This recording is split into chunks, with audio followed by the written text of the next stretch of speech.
Hello everyone, तुमच्या सर्वांचं माझ्या चॅनलवरती स्वागत आहे। तुम्हाला सर्वांना नवरात्रीच्या खूप खूप शुभेच्छा।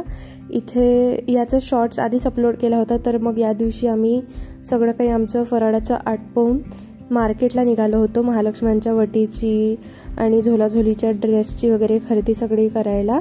आणि फुलोऱ्याचा छोटासा व्लॉग मी असा शॉर्ट्समध्ये अपलोड केला आहे। तर मग आता इथे आमच्या दुर्गादेवीच्या वटीसाठी बांगड्या घ्यायच्या राहिलेल्या होत्या। आम्ही घाई गडबडीत विसरलो होतो, तर तिथे बांगड्या घेतल्या आणि मग इथे सगळं आमचं महालक्ष्म्यांचं वटीचं सामान घ्यायला सगळं काही चालू होतं।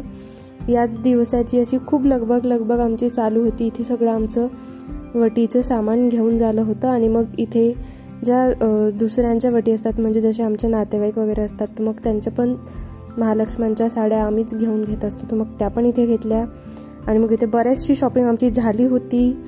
त्यानंतर मग आम्ही इथे झुला आणि झुलींचा ड्रेस घ्यायला आलो, जे महालक्ष्म्यांचे छोटे छोटे बाळ असतात ते। आणि मग इथे आणखी आमच्या छोट्या जी आहे ना ती छोटी आरोही, तिच्यासाठी ड्रेस घ्यायला गेलो होतो। आणि इथे हा तो चिमुकला बाळ होता, तर त्याच्यासोबतच असं खेळत होतो। आणि मग त्यानंतर त्यांचे सगळ्यांचे ड्रेसेस वगैरे घेऊन झाल्यानंतर जाता जाता इथून छान असं नारळ पाणी वगैरे जरा घेतलं, जरा रिलॅक्स झालो। आणि मग आम्हाला दुपारी आलो होतो आणि जाता जाता सायंकाळच झाली। इथे मंडळाच्या छान छान सुंदर अशा दुर्गादेव्या बसल्या होत्या। आणि मग घरी आल्या आल्या आज प्रसादात छान केळ्यांचा शिरा बनवलेला होता, तर ही त्याचीच रेसिपी आहे। मी इथे सगळं काही प्रमाण वाटीने घेतलं आहे, जसं अर्धा वाटी तूप, 1 वाटी रवा, पाऊण वाटी साखर, वेलची पावडर आणि केळं आणि थोडंसं आणि आधी दूध पण टाकलं 1 कप त्यात। तर मग अशा प्रकारे मी हा पहिल्यांदा केळ्यांचा शिरा बनवून बघितला होता। तर मग इथे तीच सगळी प्रसादाची तयारी चालू होती। आणि असे भरभरून महालक्ष्मीचे व्लॉग्स जर तुम्हाला बघायचे असतील तर प्लीज चॅनलला सबस्क्राईब करून ठेवा आणि आवडल्यास लाईक करा आणि कमेंट करा। तर इथे मग आता प्रसादच बनत होता आणि मग सोबत आरतीची पण तयारी चालू होती। इथे छान प्रसाद खूप छान झालेला होता त्या दिवशी आणि छान खमंग सुटला होता असा शिरेला। आणि आमची अशीच थोडीफार सगळी तयारी चालू आहे।